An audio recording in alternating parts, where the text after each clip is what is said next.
Knight, the greatest action motion picture of all time, comes to NBC. You don't really think you'll win, do you? Michael Keaton is Batman. Danny DeVito is the Penguin. Fly! And Michelle Pfeiffer is Catwoman. Yeah. And now, the network television premiere of Batman Returns on the NBC Sunday Night Movie. Batman Returns is one of those movies that people either love or they hate. There seems to be very few folks out there that are ambivalent about Tim Burton's second foray into Gotham City and the lore of the Dark Knight.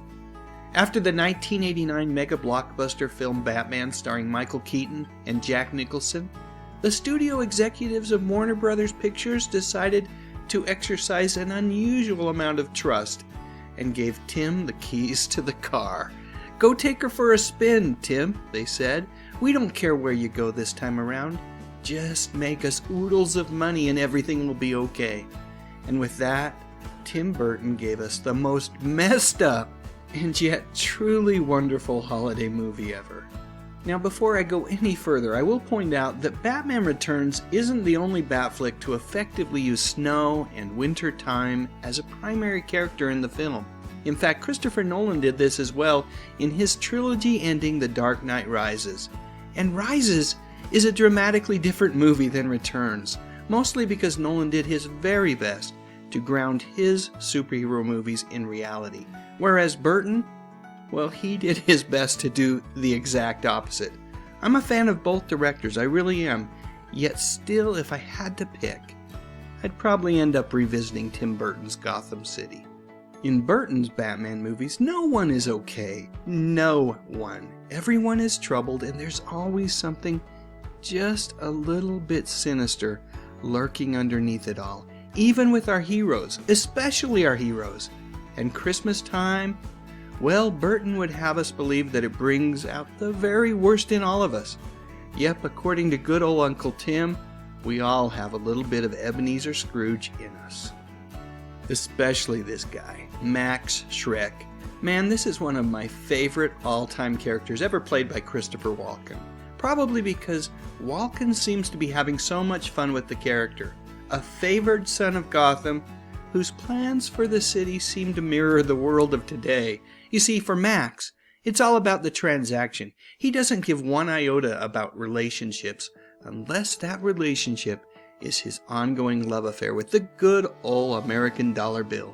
He hides this reality behind the guise of a do-gooder, someone who only wants to spread holiday cheer. And it isn't long before Shrek aligns himself with this poor, unfortunate soul, a hideous monster of a man, Oswald Cobblepot, the Penguin. Really, if you think about it, the Penguin is the only character in this movie who isn't obsessed with hiding his true self. Danny DeVito, I've really got to hand it to that guy. His performance in this movie and this version of the Penguin, well, it was totally unexpected, at least for me. Maybe it shouldn't have been. After all, this is a Burton movie. But when I watched it for the very first time, it was an absolute surprise and a revelation. You see, the Penguin is an outcast, a loner, shunned by his parents, rejected by society, and now at the behest of Max Shrek, he's running for mayor. You see, Shrek needs an inside guy to accomplish his nefarious deeds, and well, the Penguin, it turns out, he fits the bill quite nicely. While Shrek's motives are shrouded, hidden behind the deceptive guise of holiday benevolence, the Penguin is quite a bit more transparent.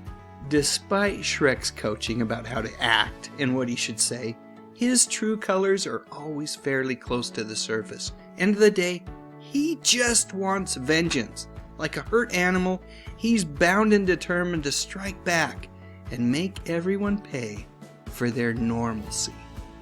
I really love that Burton and screenwriter Daniel Waters incorporated this subplot into our little holiday gem because, you see, the Penguin running for mayor of Gotham is a classic story that's been told time and time again. In fact, we saw it first on TV way back in 1966 when the Penguin, this time played by Burgess Meredith, ran for mayor. Sure, he's a radically different version of the Penguin, but it's kind of the same story.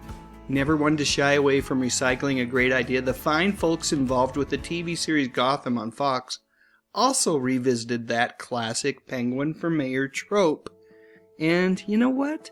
They pulled it off as well. By the way, Gotham the series, well, it wasn't for everyone. But there were moments of sheer genius on that show, and this was one of them. Anyway, getting back to Batman Returns, look who has Batman under the mistletoe! There have been many wonderful Catwomen over the years. Julie Newmar will always be my favorite of the bunch, but I've got to say that Michelle Pfeiffer knocked it out of the park with her interpretation that was again no doubt inspired in part by the mad genius that is Tim Burton.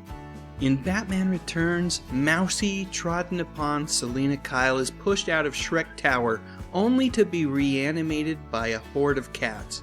And as horrific as that sounds, the scene itself, well, it's oddly beautiful with the snow framing Selena's broken body and the moon making her pale countenance all the more striking, especially when she finally opens her eyes.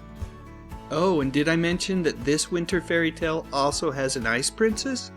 Yes, long before Disney introduced us to Elsa, Gotham also had its own ice princess. Of course, things aren't likely to go well for her.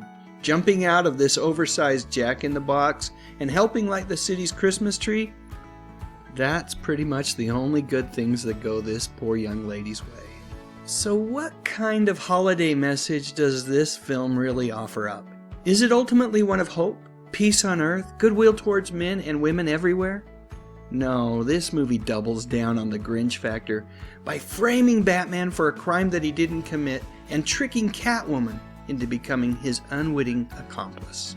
And by the time that Bruce and Selena finally figure things out, including each other's big secret, well, it's too late. There are no give-backs. This time, the Grinch can't give all the toys back to Whoville. Now, instead, the Batman is left to pick up the shattered pieces of this most hostile of all holidays and return home to his stately Wayne Manor to nurse his wounded body and soul. Not quite the same triumphant ending that Burton gave audiences 3 years earlier during the summer of 1989. Instead, his gift to us all the way back in 1992 was a twisted trip to a Gotham City full of weirdos, with the biggest weirdo of them all being the big bad bat himself. I stood in line for hours to see this one on opening night with my lovely wife and my father, who was a closet Batman fan who wanted to tag along. However, after the movie ended, my wife whispered in my ear, "What the heck was that?"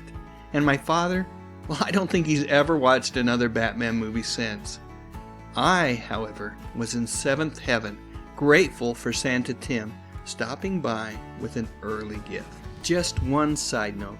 McDonald's, who signed on to help promote the film with their own special Batman Returns cups and Happy Meals, well, they were absolutely livid about the final product that was Batman Returns. Rumor has it that their outcry was enough to ensure that Burton would never be given free rein again. I can't say that I blame them, as the film is definitely not the type of movie that you'd want to market heavily to children, which of course is exactly what they did. Batman, there's something going on at McDonald's. Better check it out. It's the Batman Happy Meal with one of 4 Batman toys. There's the Press and Go Razor, Penguin Roadster, Catwoman's Coupe, or the Batmobile. One toy with each Happy Meal you buy. Batman, this is really big. Batman? So that's it. What do you think? Were you a fan of Batman Returns? Or were you one of those folks that wishes this film never happened? Share your memories in the comments section below, and while you're at it, I'd love a thumbs up if you enjoyed this video, and I would be absolutely honored if you would consider subscribing to my YouTube channel. I talk about music, movies, and television, mostly from the 50s, 60s, 70s, and 80s. You know, the good stuff. But most importantly, and as always, thank you so much for watching. Wait, are you still here? Well, if you are, then I must confess that this video is actually an extra large, supersized version of a video that I published a few years back. And on that video, I had a lot of comments that were really fun to read. Here are just a few. Mr. Manifrego1 says, "I'm so glad that you included your wife's comment, 'What the heck was that?' is precisely what millions of US theater goers were thinking as we walked dazed and confused from theaters all across America that summer. As others have pointed out, why in the heck was it even released in the summer and not during the Christmas season? I don't believe that anyone was ready for this movie. It's dark, forbidding, and a real freak show for the mind. And Robert Anthony Patera said, forgot how much this movie had going for it. Now that I watch movies more deeply and observe the performances, directing, set designs, etc., I'm going to watch this one again, thanks to you. Well, I really hope you enjoy it, Robert. And the Tufel168 said, well, I did like Michelle in that catsuit. Who didn't, my friend? Who didn't? One more thing, a huge thank you to all those folks who have clicked on that little join button below the video and become supporting members of the channel. To each and every person who has clicked on that button, thank you very much for all your support.